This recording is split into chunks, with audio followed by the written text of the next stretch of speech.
کافروں کو جو اسلام کے دشمن ہیں، جو چاہتے ہیں کہ اسلام مٹ جائے، مسلمان صفحہ ہستی سے ختم ہو جائے، تو ایسے کافروں کو ڈرانا، دھمکانا، اپنی قوت دکھانا، بہادری کی باتیں کرنا جائز ہے ان کے سامنے، اسلام کی پاور دکھانا، شان و شوکت دکھانا۔ یہ نہیں کہ بالکل نہیں جی سب صحیح ہیں، کسی کو برا نہ کہو، وہ تمہارے اسلام کے بارے میں کہہ رہا ہے، وہ چاہتا ہے کہ مسلمان مٹ جائیں، چاہتا ہے کہ اسلام ختم ہو جائے، تو اس کو جواب دینا بھی عبادت ہے۔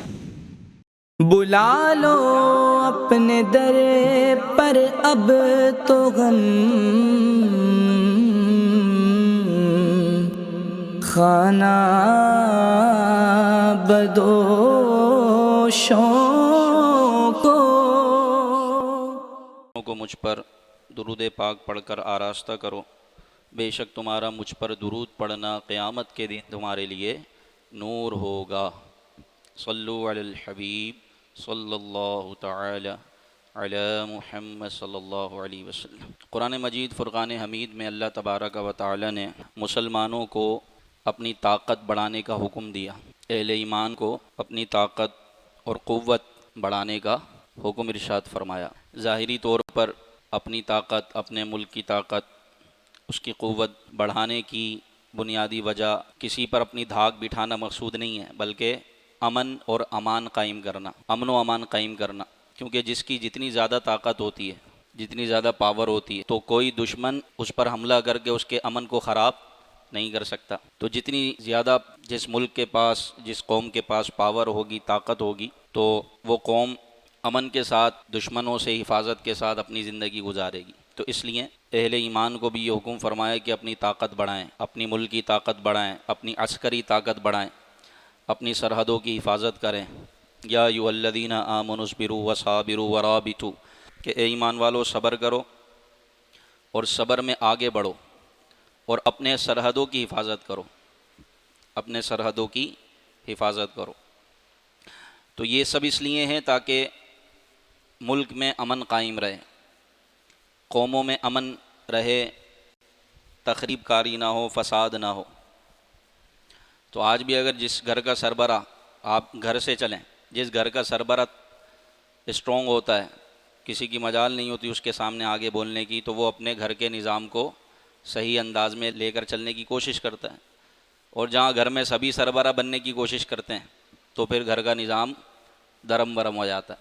تو یہ گھر سے لے کے ملک تک جو ایک نظام ہے اسلام نے ہمیں دیا ہے، اگر اس کو فالو کریں گے تو انشاءاللہ امن رہے گا۔ سورہ انفال آیت نمبر 60، اس میں اللہ تعالیٰ ارشاد فرماتا ہے وَأَعِدُّوا لَهُم مَّا اسْتَطَعْتُم مِّن قُوَّةٍ وَمِن رِّبَاطِ الْخَيْلِ تُرْهِبُونَ بِهِ عَدُوَّ اللَّهِ وَعَدُوَّكُمْ، اور ان کے لیے جتنی قوت ہو سکے تیار رکھو، جتنی طاقت اکٹھی کر سکتے ہو اتنی طاقت اکٹھی کرو، تیار رکھو، اور جتنے گھوڑے باندھ سکو باندھ لو، تاکہ اس تیاری کے ذریعے تم اللہ کے دشمنوں اور اپنے دشمنوں کو اور جو ان کے علاوہ ہیں انہیں ڈرا سکو۔ اللہ کے دشمنوں کو ڈرانا اس طاقت سے، اور اپنے دشمنوں کو ڈرانا ہے۔ تو طاقت جمع کرو، تیاری رکھو، اور اس کے ذریعے ہیبت ڈالو دشمنوں پر، اللہ کے دشمنوں پر اور اپنے دشمنوں پر۔ اور تم انہیں نہیں جانتے، لا تعلمونہم وآخرین من دونہم لا تعلمونہم اللہ یعلمہم، تم انہیں نہیں جانتے، ان منافقین کو، ان شریروں کو، ان کافروں کو، ان یہودیوں کو، لیکن اللہ جانتا ہے۔ وما تنفقوا من شیء فی سبیل اللہ، اور جو تم اللہ کی راہ میں خرچ کرو گے یوفی الیکم، تمہیں پورا پورا دیا جائے گا۔ اس معاملے میں، اپنی طاقت بڑھانے میں، اللہ کے دشمنوں کو جواب دینے میں، اس میں جو تم اللہ کی راہ میں اپنا مال خرچ کرو گے، فرمایا یوفی الیکم، وہ تمہیں پورا پورا ملے گا۔ وانتم لا تظلمون، اور تم پر کوئی ظلم نہیں کیا جائے گا۔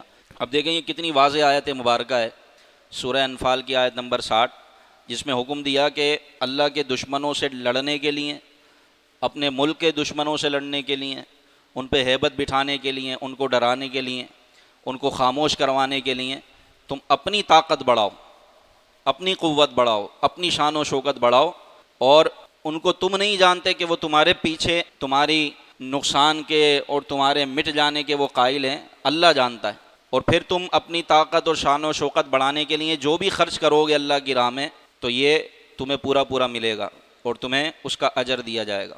اب اس آیت مبارکہ کی روشنی میں ہم حدیث کو دیکھیں تو صحیح مسلم شریف کی حدیث ہے، نبی پاک صلی اللہ علیہ وسلم فرماتے ہیں کہ بے شک طاقت تیر اندازی ہے، مسلمانوں کی طاقت تیر اندازی ہے۔ اور یہاں تیر اندازی سے مراد ہے مسلمانوں کے موجودہ دور میں تیر کیا ہیں؟ میزائل۔ موجودہ دور میں مسلمانوں کے پاس تیر کیا ہیں؟ اب تیر سے تو جنگ نہیں ہوتی، نہ تلواریں چلتی ہیں، اب تو گولیاں چلتی ہیں۔ تو تیر اندازی میں، تیر کی طاقت میں یہ سارے میزائل داخل ہیں۔ تو یہ آیت مبارکہ سورہ انفال کی آیت نمبر 60۔ اس آیت میں 3 باتیں ہیں ہمارے لیے سیکھنے کی۔ وہ کون سی ہیں؟ کہ جہاد کی تیاری کرنا بھی عبادت ہے، اور جہاد کی طرح حسب موقع یہ تیاری بھی فرض ہے۔ یعنی ایک تو جہاد جہاں پر فرض ہو جائے وہاں جہاد کرنا فرض ہو جاتا ہے، عبادت بن جاتا ہے۔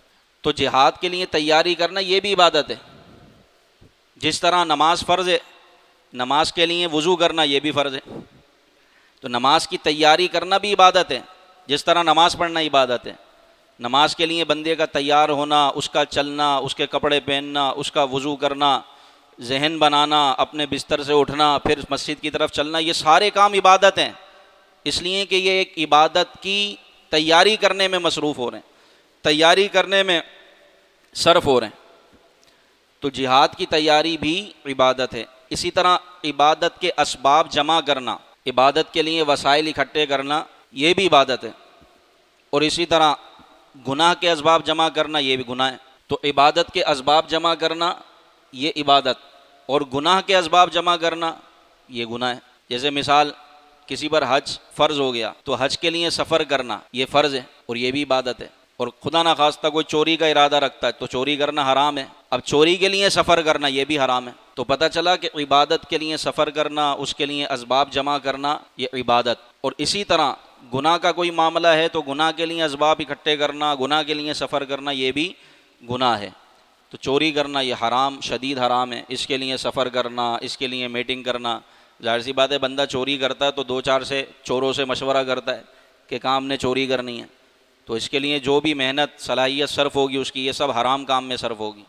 اس کے لیے جو وہ مشورے کر رہا ہے، پلاننگ کر رہا ہے گناہ کے کام کے لیے، یہ سب گناہ ہے۔ سود کے لیے کتنے مغز ماری کرتے ہیں لوگ، سود کو پروفٹ کا نام دینے کی کوشش کرتے ہیں، طرح طرح کے سبز باغ دکھاتے ہیں لوگوں کو، سیونگ اکاؤنٹ کھلواتے ہیں تاکہ ان پیسوں پر ان کو قرضہ ملتا رہے، جو صراحتاً سود ہے۔ اس کے لیے کوششیں کرنا، محنت کرنا، بولنا، قولے کرنا اور نہ جانے کیا کیا کرنا، یہ سب گناہ میں آئے گا، کیونکہ گناہ کے کام میں جو چیز مددگار ہوگی وہ بھی گناہ ہے۔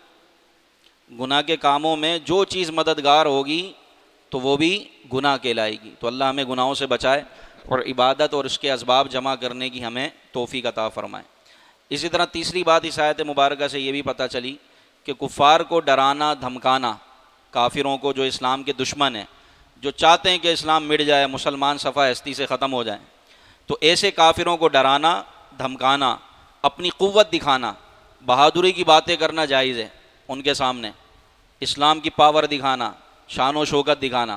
یہ نہیں کہ بالکل سادے بن کے نہیں جی سب صحیح ہیں کسی کو برا نہ کہو، ارے وہ تمہارے اسلام کے بارے میں کہہ رہا ہے، وہ چاہتا ہے کہ مسلمان مٹ جائیں، چاہتا ہے کہ اسلام ختم ہو جائے، تو اس کو جواب دینا بھی عبادت ہے۔ اگر ایسا ہوتا تو نبی پاک صلی اللہ علیہ وسلم کبھی تلوار اٹھاتے؟ حضور نے تلوار اٹھائی اور خیبر میں خود آپ نے قلعوں کے سامنے کھڑے ہو کر مقابلہ کیا۔ غزوہ خیبر میں پوری قیادت سرکار علیہ السلام نے جمع فرمائی،